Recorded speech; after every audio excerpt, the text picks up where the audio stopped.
So welcome back to my channel friends. आज की video के अंदर हम करने वाले हैं सिनोनिम एंटोनिम की प्रैक्टिस एक्सरसाइज।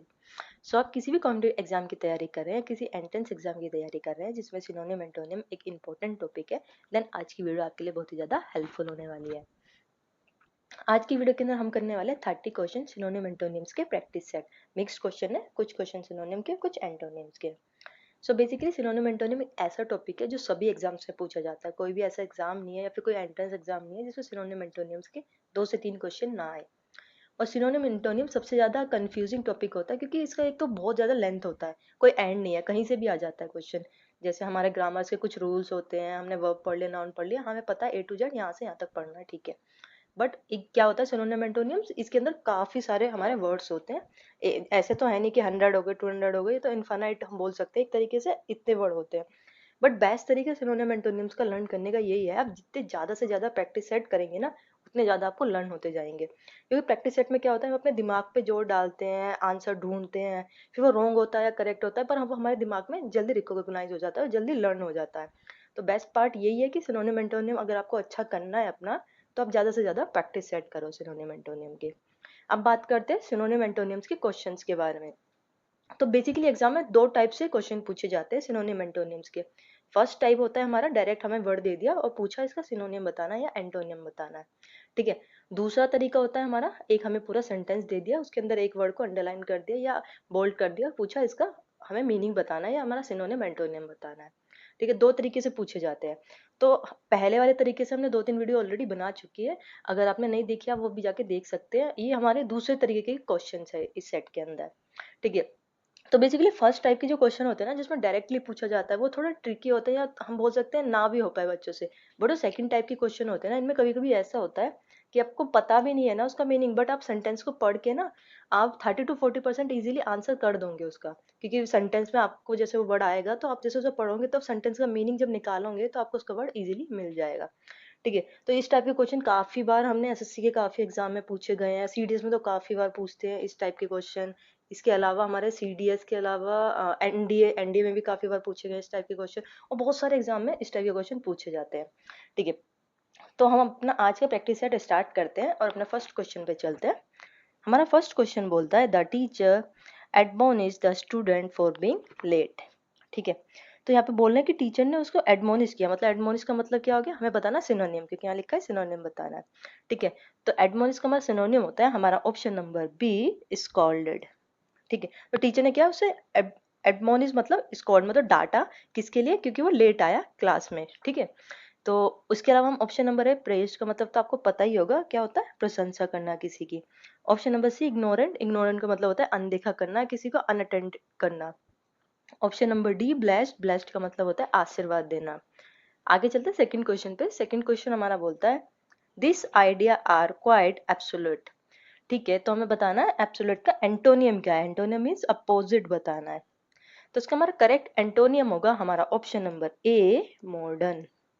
तो एब्सोल्यूट का मतलब क्या होगा, एब्सोल्यूट का मतलब होता है हमारा हम बोल सकते हैं एशियंट, पुराना, और इसका हमारा अपोजिट हो गया मॉडर्न, जो भी है करंट में है, न्यू है।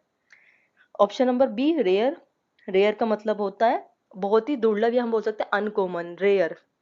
ऑप्शन नंबर सी, एशियंट, तो हाँ ये एंशियंट, एंशियंट का मतलब होता है ओल्ड, ये इसका क्या हो गया, सिनोनिम हो गया, जैसे हमने अभी आपको बताया इसका अपोजिट होता है मॉडर्न, तो इसका हमारा सिनोनिम हो गया एंशियंट। ऑप्शन नंबर 4 पे चलते हैं। ऑप्शन नंबर 4 बोलता है क्लासिकल, क्लासिकल का मतलब होता है ट्रेडिशनल, ठीक है। तो ये भी रॉन्ग हो गया हमारा। आगे चलते हैं थर्ड क्वेश्चन पे। थर्ड क्वेश्चन हमारा बोलता है, the soldier showed great valour in battle, okay. तो सिनोनिम बता रहा है हमें वैल्यूर का, ठीक। तो हमारा जो वैल्यूअर होता है ना, उसका हमारा करेक्ट सिनोनिम होगा हमारा ऑप्शन नंबर ए, करेज। बेसिकली तो आप सेंटेंस पढ़ रहे हो ना, तो उसी से आपको इसका मतलब समझ जाएंगे। द सोल्जर सो ग्रेट, करेज ही आना चाहिए ना, क्या दिखाया उसने, करेज दिखाते हैं ना बैटल में सोल्जर्स। तो इससे भी आप इजीली इसका आंसर निकाल सकते हो। स्किल नहीं दिखाएगा, फियर नहीं दिखाएगा, पेशेंस क्यों दिखाएगा, तो ये तो आप ऐसे भी निकाल सकते हैं। स्किल का तो मतलब होता है कोई आपके पास कौशल है, फियर का मतलब होता है डर है, तो डर का तो मतलब ही नहीं आएगा सोल्जर के लिए। उसके बाद पेशेंस, पेशेंस का मतलब होता है टॉलरेंस या धैर्य, तो ये भी नहीं आएगा, ठीक है। तो करेक्ट हो गया option number A. Fourth question पे चलते हैं। फोर्थ क्वेश्चन हमारा बोलता है, he gave a very lucid description of the event, ठीक है। तो हमें बताना है एंटोनियम यहाँ पे। ठीक है, तो एंटोनियम बताना है हमें लुक का। तो एंटोनियम जो होगा लुक का वो होगा हमारा option number C, wagyu.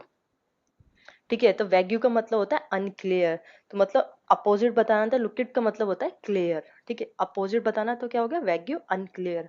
Option number A clear, ये क्या था इसका करेक्ट सिनोनिम था। Option number B bright, bright का मतलब तो होता है शाइनिंग।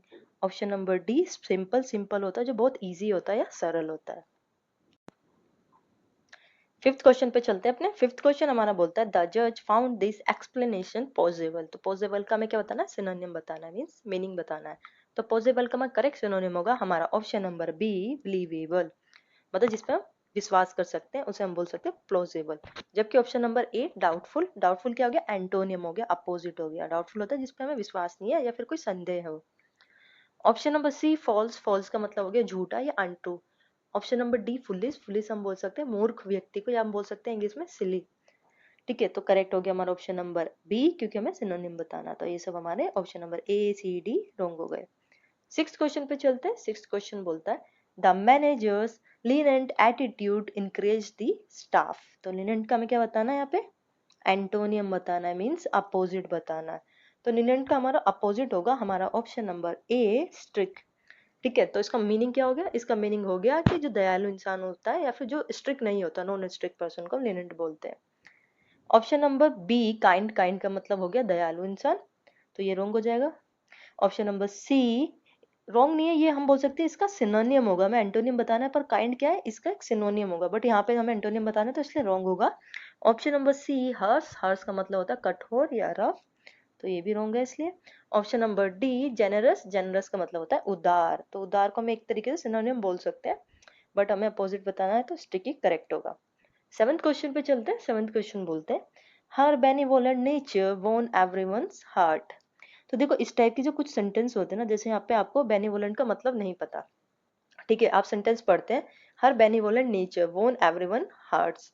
ठीक है, तो एवरीवन हर्ट्स मतलब अगर आप किसी का दिल जीतोगे तो आप क्रूअल तो होंगे नहीं, ऑनेस्ट सी से भी नहीं, एक बार जीत सकते हैं पर ऑनेस्टी ज्यादा परफेक्ट नहीं बनेगा। प्राउड का मतलब हो गया हमारा घमंडी, तो घमंडी होंगे तो आप कैसे दिल जीतोगे। आप काइंड होंगे, एकदम दयालु होंगे तो लोगों का दिल जीत लोगे। आप ऐसे भी लाइन को पढ़ के ना मतलब इजीली निकाल सकते हैं, मतलब ऐसे ना आप 30 to 40 क्वेश्चन में ऐसा भी इजीली निकाल सकते हो मतलब। ठीक है, अगर आपको मीनिंग समझ में आ रहा है तो पूरे सेंटेंस का, तो इसका हमारा करेक्ट मतलब होगा बेनिवोलेंट का काइंड, दयालु इंसान को हम बोलते हैं बेनिवोलेंट। जबकि हम ऑप्शन नंबर बी क्रूअल की बात अभी बता चुके हैं, हम बोल सकते हैं निर्दयी इंसान को हम क्रूअल बोलते हैं। Option number C honest, honest हम बोलते हैं ईमानदार को। और option number D proud, proud बोलते हैं हम घमंडी इंसान को या एरोगेंट इंसान को। आगे चलते हैं एट्थ क्वेश्चन पे। एट्थ क्वेश्चन बोलता है the project was completed with precision. Okay, तो प्रिसिशन का मैं क्या होता है ना, एंटोनियम बताना है, अपोजिट बताना है। तो इसका हमारा करेक्ट एंटोनियम होगा हमारा ऑप्शन नंबर ए केयरलेसनेस। ठीक है, तो केयरलेसनेस का मतलब तो पता है, लैक ऑफ अटेंशन है, लापरवाही को हम बोलते हैं केयरलेसनेस। तो इसका करेक्ट एंटोनियम है, मतलब अपोजिट है। मतलब अगर हम इसका सिनोनिम की बात करें तो सिनोनिम होना चाहिए था हमारा एक्यूरेसी, या बोल सकते हैं एग्जैक्ट, एग्जैक्ट बोल सकते हैं। ऑप्शन नंबर बी एक्यूरेसी आ गया यहाँ पे, ये क्या इसका सिनोनियम है, और यहाँ पे अपोजिट बताना है इसलिए रॉन्ग हो जाएगा। Option number C perfection, perfection भी क्या है इसका एक सिनोनियम है जिसका मतलब होता है एकदम परफेक्ट, इसलिए ये भी रॉन्ग हो जाएगा। Option number D sharpness, sharpness तो आपको पता ही है, किसी चीज की तीव्रता को हम इंग्लिश में बोलते हैं शार्पनेस। ठीक है, तो ये भी इसलिए यहाँ पे रॉन्ग हो जाएगा क्योंकि हमें यहाँ बताना है एंटोनियम। आगे चलते हैं नाइन्थ क्वेश्चन पे। नाइन्थ क्वेश्चन बोलता है the king was magnanimous in forgiving his enemies. तो हमें मैग्निमियस का करेक्ट सिनोनियम बताना है। तो मैग्निमियस का हमारा करेक्ट सिनोनियम होगा हमारा ऑप्शन नंबर ए जेनरस। तो जेनरस का मतलब होता है उदार, जो किंग का उदार नेचर है उसने क्या किया, फॉरगिव मतलब छोड़ दिया एनिमीज को। ठीक है, तो ये करेक्ट सेंटेंस बैठ रहा है उसके हिसाब से। और ऑप्शन नंबर बी की बात करें, option number B mean, mean का मतलब होता है सेल्फिश, स्वार्थी, तो ये तो रॉन्ग हो जाएगा, हमें सिनोनिम बताना, ये तो एंटोनियम हो गया। Option number C proud, proud का मतलब अभी बताया हमारा एरोगेंट या घमंडी इंसान को प्राउड बोलते हैं, तो ये भी हमारा रॉन्ग हो जाएगा इसलिए। Option number D weak, weak का मतलब होता है कमजोर। और हम वीक का एक और आपको सिनोनिम याद करा देते हैं जो काफी बार पूछा जाता है, फैबले। तो फैबले भी एक मीनिंग है हमारा वीक का। आगे चलते हैं अपने टेंथ क्वेश्चन पे। टेंथ क्वेश्चन बोलता है he is known for his integrity.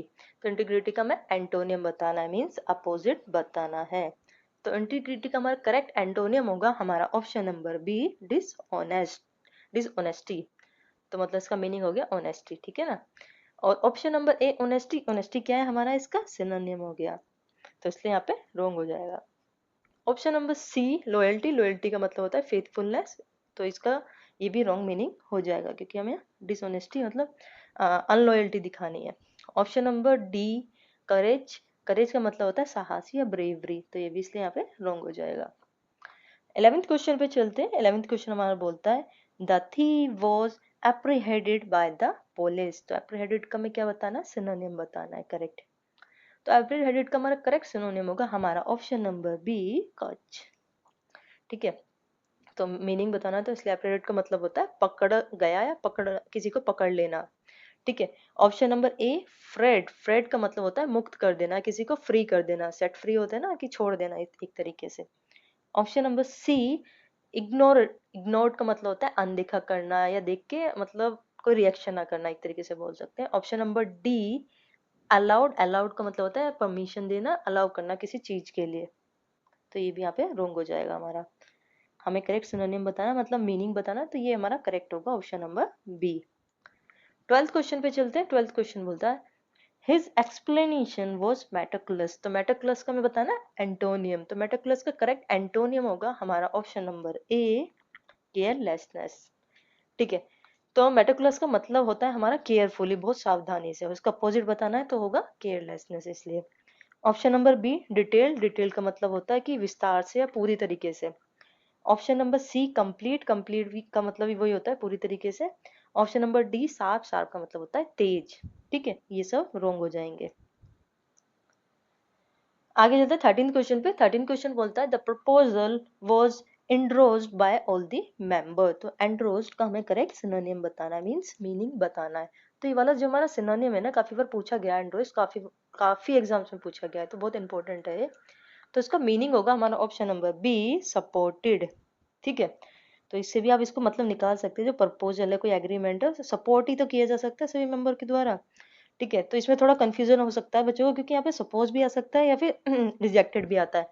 But अगर आपको रूल्स पता है जो हमने आपको सिखाए थे कि जब भी कोई सपोर्ट में होता है तो हमारा वर्ब हमेशा कैसा होता है, सिंगुलर होता है। यहाँ पे सिंगुलर अगर आपने देख लिया तो आप समझ जाओगे सपोर्ट की बात हो रही है, रिजेक्शन की बात नहीं हो रही है। रिजेक्शन की बात होती तो जो हमारा वर्ब है यहाँ पे क्या होता, प्लूरल होता। तो इससे भी आप समझ सकते हो, तो सपोर्ट एकदम करेक्ट होगा। ऑप्शन नंबर सी, यहाँ पे रिजेक्ट भी दे दिया, अपोजिट भी, तो बच्चे कंफ्यूज भी हो सकते थे कि जो भी प्रपोजल है वो रिजेक्ट भी हो सकता है। बट यहाँ पे क्या हो रहा है, सपोर्ट की बात हो रही है, ये क्या है इसका एंटोनियम हो गया, और यहाँ एंटोनियम की बात नहीं हो रही है, तो रॉन्ग हो गया। ऑप्शन नंबर ए हमारा अपोज, अपोज का मतलब ही अगेन क्या हो गया, रिजेक्शन हो गया, या हम बोल सकते हैं विरोध करना हो गया। Option number D ignored, ignored का मतलब अगेन वही अनदेखा करना। आगे चलते हैं अपने 14 क्वेश्चन पे। 14 क्वेश्चन बोलता है the result was astonished. Okay, तो एस्टोनिस्ड का हमें करेक्ट एंटोनियम बताना है, अपोजिट बताना है, ठीक है। तो इसका देखो, अगर हमें मतलब नहीं पता एस्टोनिश का तो हम क्या लगा सकते हैं, देखो द रिजल्ट वॉज एस्टोनिश मतलब सरप्राइजिंग भी हो सकता है, एक्साइटेड भी हो सकता है, सडन भी हो सकता है, या एक्सपेक्टेड भी हो सकता है। तो यहाँ पे कंफ्यूजन होता है कुछ कुछ, जैसे हमने बोला 30 to 40 क्वेश्चन में तो ये काम करता है, पर कुछ क्वेश्चन है सारे ऑप्शन ही ऐसे दे देंगे कि आपको लगेगा सब भी हो सकते हैं इनमें से, ठीक है। तो वहां पे आपको मीनिंग पता होना चाहिए। तो हमारा एस्टोनिश का हमारा करेक्ट मीनिंग होता है सरप्राइजिंग, बट हमें यहाँ बताना है एंटोनियम्स, तो एंटोनियम क्या होगा, एक्सपेक्टेड, ऑप्शन नंबर ए, ठीक है। पर अगर मीनिंग की बात करें तो एस्टोनिक का हमारा करेक्ट मीनिंग होता है सरप्राइजिंग, ठीक है। आगे चले option number C exciting, excited का मतलब होता है रोमांचक, ठीक है। ऑप्शन नंबर डी हमारा जो है सडन, सडन का मतलब होता है अचानक। तो करेक्ट हो गया ऑप्शन नंबर ए, क्योंकि हमें यहाँ पे एंटोनियम बताना था, अपोजिट बताना था एस्टोनिस्ट का। आगे चलते हैं 15 क्वेश्चन पे। 15 क्वेश्चन हमारा बोलता है the student were asked to compile the data, ठीक है। तो इसमें हमें कंपाइल का करेक्ट सिनोनिम बताना है। ये तो बहुत इजी होगा, कंपाइल तो काफी लोग, काफी बच्चे यूज करते हैं कि अपने डेली लाइफ में भी वर्ड। तो कंपाइल का मतलब होता है, हमें सिनोनिम बताना, हाँ मतलब ही बताना है ना। तो मतलब होता है हमारा ऑप्शन नंबर ए कलेक्ट करना। तो काफी बार आपने कहीं भी देखा होगा, बोलते हैं आपको बहुत सारा डेटा दे देते हैं या कहीं काम कर रहे हो, कि इसे कंपाइल करना है, मतलब क्या करना है, कलेक्ट करना है, एक ही जगह इकट्ठा करना है, अलग अलग जो डेटा है इसको एक ही सीट में कन्वर्ट करना है। तो कंपाइल का मतलब होता है कलेक्ट करना। Option number B scatter, scatter का मतलब होता है बिखेरना, इधर उधर जैसे होता है ना, बिखेरना। ऑप्शन नंबर डी, ओ सॉरी सी डिलीट, डिलीट का मतलब तो आपको पता ही है, मिटाना। Option number D separate, separate का मतलब होता है अलग करना। तो हमें बताना है सिनोनिम, तो करेक्ट है हमारा ऑप्शन नंबर ए। आगे चलते हैं 16 क्वेश्चन पे। 16 क्वेश्चन बोलता है हिज बिहेवियर वॉज रूड। तो रूड का हमें क्या बताना है, एंटोनियम बताना है, अपोजिट बताना है। तो अपोजिट ये तो इजी है, रूड का मतलब तो आपको पता है, गुस्सा, गुस्सैल को हम बोल सकते हैं एक तरीके से, अनपोलाइट इंसान को बोल सकते हैं रूड, तो इसका अपोजिट होगा option number A polite. Option number B harsh, harsh का मतलब आपको बताया था कठोर, तो ये भी रॉन्ग हो गया। Option number C proud, proud का मतलब हमें पता है घमंडी, तो ये भी रॉन्ग हो गया। Option number D angry, angry एक ही बात होगी, क्योंकि देखो रूड और एंग्री एक ही बात है, मतलब ये क्या सिनोनियम है इसका, तो ये भी इसलिए रॉन्ग हो जाएगा। आगे चलते हैं 17 क्वेश्चन पे। 17 क्वेश्चन बोलता है the teacher was impartial in their judgment. तो हमें इम्पार्शियल का करेक्ट सिनोनियम बताना है, ठीक है। तो ये वर्ड्स है ना, कुछ आप बच्चे बोलेंगे वर्ड्स बहुत इजी लिए हैं, क्योंकि ये वाले ही वर्ड्स काफी एग्जाम में पूछे जा रहे हैं, इजी जरूर है बट ये काफी बार रिपीट होते हैं और हम इसके भी मतलब बता नहीं पाते हैं। तो इम्पार्शियल का हमें बताना है सिनोनियम। तो इम्पार्शियल का हमारा जो करेक्ट सिनोनियम होगा वो होगा ऑप्शन नंबर ए फेयर, ठीक है। और फेयर का मतलब तो आपको पता है, निष्पक्ष बोलते हैं, तो इसे हम बोलते हैं इम्पार्शियल। मतलब सेंटेंस का मतलब हो गया the teacher was impartial in her judgment, मतलब जो भी टीचर ने जजमेंट दिया, तो उसमें कोई भी उन्होंने पार्शलिटी नहीं की, इम्पार्शल होकर रिजल्ट दिया कि मतलब ये जो बेस्ट था वही बेस्ट है, ठीक है। तो option number be biased, biased का मतलब होता है कि कभी आप पक्षपात कर रहे हो या किसी की तरफ आप कर रहे हो कि हाँ कोई जजमेंट देते हो कि किसी का पक्षपात कर रहे हो, उसने अच्छा नहीं किया तब भी आप उसको अच्छा बता रहे हो, तो वो हो गया बायस्ड, तो ये तो रॉन्ग हो गया। हम बोल सकते हैं एंटोनियम हो सकता था इसका। Option number C honest, honest का मतलब होता है ईमानदार, ये तो बहुत ईजी है। उसके अलावा option number D generous, generous का मतलब होता है उदार, तो ये तो कहीं मतलब बैठता ही नहीं है, तो ये भी यहाँ पे रॉन्ग हो जाएगा। आगे चलते हैं 18 क्वेश्चन पे। 18 क्वेश्चन बोलता है the old man looked fragile. Okay, fragile का हमें करेक्ट एंटोनियम बताना है, मतलब अपोजिट बताना है, ठीक है। तो सबसे पहले हम इसके एंटोनियम की बात करते हैं, इसका करेक्ट एंटोनियम होगा हमारा ऑप्शन नंबर बी स्ट्रॉन्ग, ठीक है। तो फ्रगाइल का मतलब आप समझ ही गए होंगे, जब इसका अपोजिट स्ट्रॉन्ग है तो इसका करेक्ट मीनिंग होगा बहुत ही नाजुक, या हम बोल सकते हैं बहुत डेलिकेटेड, तो ये होगा इसका मतलब फ्रगाइल का। Option number A weak, weak का मतलब कमजोर होता है, इसलिए रॉन्ग है। Option number C delicate, delicate क्या है इसका सिनोनियम है, ठीक है। फ्रगाइल का करेक्ट सिनोनियम होगा डेलिकेट। कभी फ्रगाइल की जगह का डेलिकेट आ जाए तो मतलब समझ जाना दोनों का सेम ही है, तो ये इसलिए यहाँ पे रॉन्ग होगा क्योंकि ये सिनोनिम है, यहाँ पे हमें एंटोनिम बताना है। Option number D tired, tired का मतलब होता है थका हुआ, ठीक है। अब चलते हैं 19 क्वेश्चन पे। 19 क्वेश्चन बोलता है he spoke in an sarcastic tone. Okay, sarcastic भी काफी यूज किया जाता है डेली, डेली जो हम लैंग्वेज यूज करते हैं बात करने के लिए, उसमें काफी ये वर्ड यूज किया जाता है। तो सरकास्टिक का हमारा करेक्ट सिनोनिम बताना, तो मीनिंग क्या होगा, तो मीनिंग होगा हमारा ऑप्शन नंबर ए मॉकिंग, ठीक है। मॉकिंग का मतलब हो सकता है, हम बोल सकते हैं किसी का व्यंग कसना, मतलब हम किसी से कोई बात कर रहे हैं और हमें उससे वो डायरेक्ट बात नहीं करनी, तो हम कोई घुमा फिरा के उसे ताना मार रहे हैं, या हम बोल सकते हैं व्यंग कस रहे हैं उसे हम बोलते हैं सरकास्टिक टोन, मतलब ताने वाली tone, tone sorry. Option number be polite, polite का मतलब होता है विनम्र, या हम बोल सकते हैं बहुत ही ज्यादा soft voice. Option number C calm, calm का मतलब होता है शांत। Option number D cheerful, cheerful का मतलब होता है पर्सन, ऐसा पर्सन जो सबको मतलब वो चीयर करता है, सपोर्ट करता है। तो ये सब रॉन्ग हो गए, हमें सरकास्टिक का करेक्ट सिनोनिम मिल गया मॉकिंग होता है। आगे चलते हैं 20th क्वेश्चन पे। 20th क्वेश्चन हमारा बोलता है the team victory was inevitable. तो हमें इनएविटेबल का करेक्ट एंटोनियम बताना है, मतलब अपोजिट बताना है। सबसे पहले इनएविटेबल का मतलब होता है अनअवॉइडेबल, ठीक है। जो अनिवार्य होता है उसको हम बोल सकते हैं इनएविटेबल, तो इसका हमारा करेक्ट मतलब होगा हमारा ऑप्शन नंबर बी अवॉइडेबल, क्योंकि हमें क्या बताना है, एंटोनियम बताना है, अपोजिट बताना है। Option number a certain, certain का मतलब आपको पता ही होगा जो निश्चय है कि ये सर्टेन है, तो उसे हम बोलते हैं certain. Option number C sure, sure का मतलब आपको पता ही है, वो भी वही होता है जो निश्चय है। Option number D true, true का मतलब होता है सत्य, तो ये सब रॉन्ग हो जाएंगे। हमें क्या बताना है, इसका एंटोनियम बताना है, इसलिए सब हमारे रॉन्ग हो जाएंगे। करेक्ट होगा हमारा option number B, avoidable. 21st question पे चलते हैं अपने। 21st क्वेश्चन बोलता है द एक्शंस वर मैलिशियस। तो मैलिशियस का हमें क्या बताना है, सिनोनियम बताना है। सिनोनियम मतलब मीनिंग बताना है। तो इसका हमारा करेक्ट सिनोनियम होगा हमारा ऑप्शन नंबर ए, इवल माइंड। मैलिशियस का मतलब होता है हिंदी में बोल सकते हैं दुष्ट दिमाग, या फिर हम बोल सकते हैं यही बोल सकते हैं इवल माइंडेड, दुष्ट एक तरीके से। और विकेट भी बोल सकते हैं, कभी कभी विकेट भी यूज होता है काफी, मतलब चॉइस में जो आपका आता है इवल माइंड ना आके विकेट काफी बार पूछा जाता है चॉइस में आके, तो विकेट भी हो सकता है इसका मीनिंग। ठीक है, अब option number B, kind hearted की बात करें, काइंड हार्टेड हो गया दयालु इंसान। Option number C, careless, careless मतलब हो गया लापरवाह। हमारा ऑप्शन नंबर डी, कमजोर, वीक का मतलब होता है कमजोर, तो ये भी रॉन्ग हो जाएगा। ठीक है, 22 क्वेश्चन पे चलते हैं। 22 क्वेश्चन बोलता है she is very optimistic about her future. तो ऑप्टिमिस्टिक का करेक्ट एंटोनियम बताना है। तो ऑप्टिमिस्टिक हमने आपको पढ़ाया हुआ है वन वर्ड सब्स्टिट्यूशन के अंदर भी, और ऑप्टिमिस्टिक का मतलब होता है आशावादी इंसान।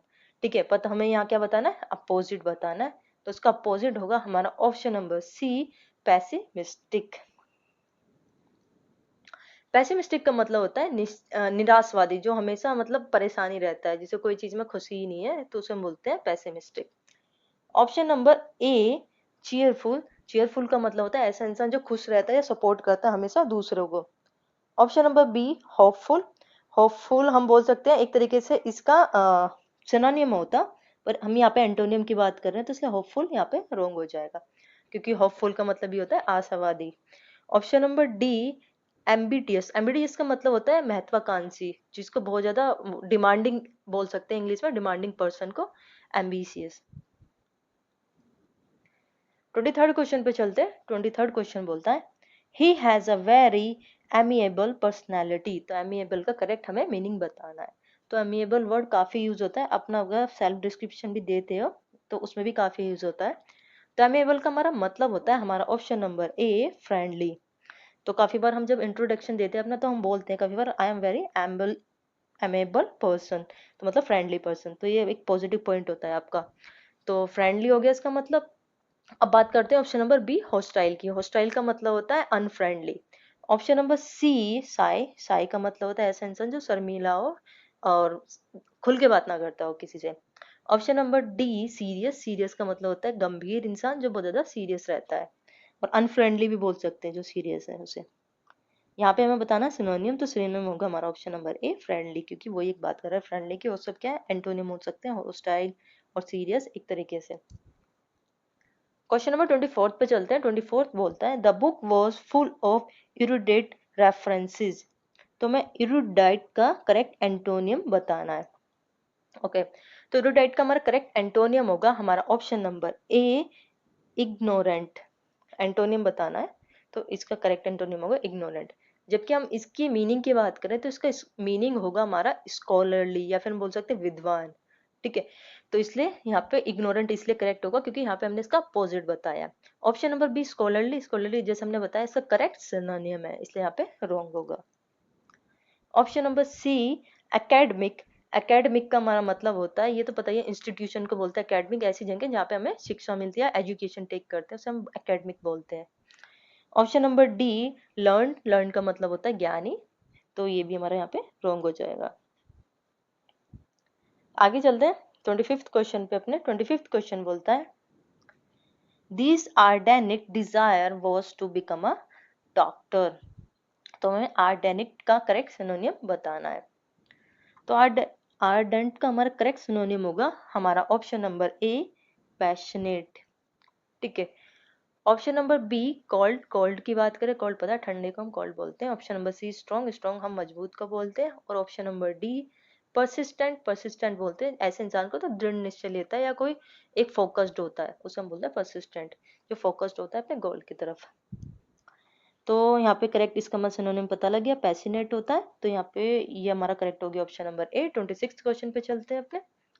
26th क्वेश्चन हमारा बोलता है the manager try to conceal the truth. ठीक है, तो देखो अगर हम यहाँ पे इसका सेंटेंस पढ़े, हमें कंसील का मीनिंग नहीं पता, तो manager try to conceal the truth. ठीक है, तो हाइड कर सकता है ट्रूथ को, प्रोटेक्ट तो नहीं कर सकता, प्रिवेंट भी नहीं कर सकता, डिस्क्लोज डिस्क्लोज भी हो सकता है, तो दो में से एक हो सकते हैं। ठीक है, तो यहाँ पे कंफ्यूजन हो सकता है। हमें क्या बताना है? अपोजिट बताना है। अपोजिट बताना है तो हमारा करेक्ट होगा यहाँ पे ऑप्शन नंबर बी, डिस्क्लोज। तो मतलब कंसील का करेक्ट मतलब होता है हाइड करना या छिपाना। ठीक है, तो ऑप्शन नंबर ए हाइड क्या है? करेक्ट सिनोनिम है। पर यहाँ पे हमें क्या बताना है? एंटोनियम बताना है। तो एंटोनियम क्या है? डिस्क्लोज करना। डिस्क्लोज का मतलब होता है बता देना। Option number C protect, protect का मतलब होता है बचाना, तो ये तो मीनिंग बैठता ही नहीं है। ऑप्शन नंबर डी हमारा जो है प्रिवेंट, प्रिवेंट का मतलब होता है रोकना, तो ये भी रॉन्ग है यहाँ पे इसलिए।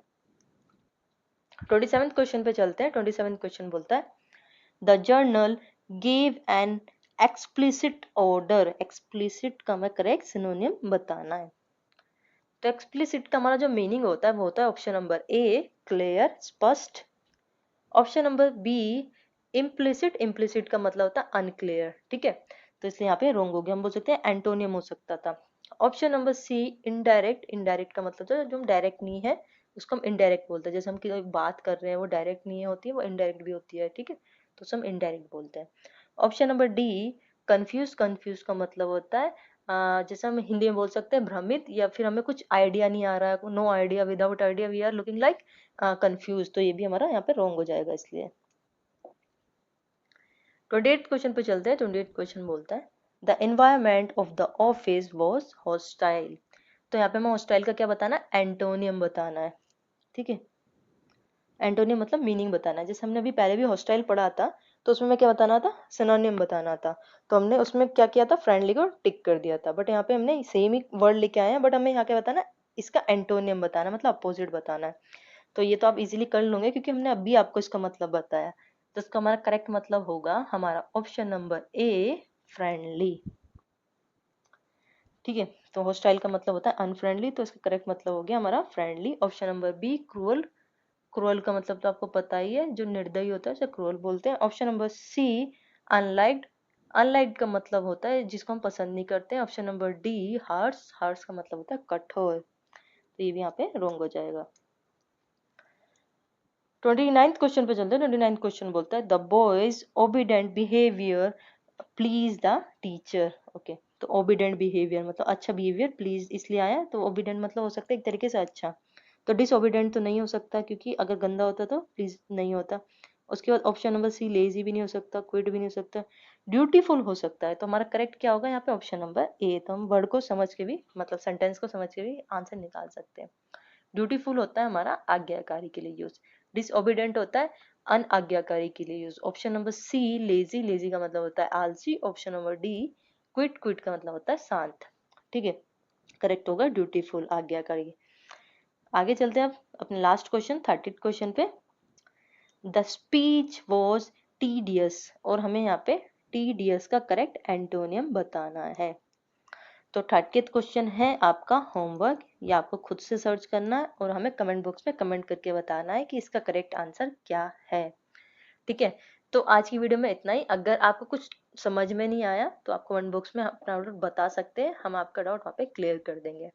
इसके अलावा ये भी मतलब वीडियो जो हमारी सिनोनियम एंटोनियम की थी, एक बच्चे ने डिमांड की थी कि सिनोनियम एंटोनियम पे वीडियो बननी चाहिए, तो इसलिए हमने ये वाली वीडियो बनाई। सो अगर आप भी चाहते हो किसी टॉपिक पे वीडियो बननी चाहिए तो आप भी अपना आइडिया हमें कमेंट बॉक्स में डाल के दे सकते हैं। और इसके अलावा सबसे मेन चीज, अगर आपको वीडियो पसंद आती है तो प्लीज वीडियो को लाइक और चैनल को सब्सक्राइब जरूर कर देना। और आज की वीडियो में इतना ही। Thank you for watching.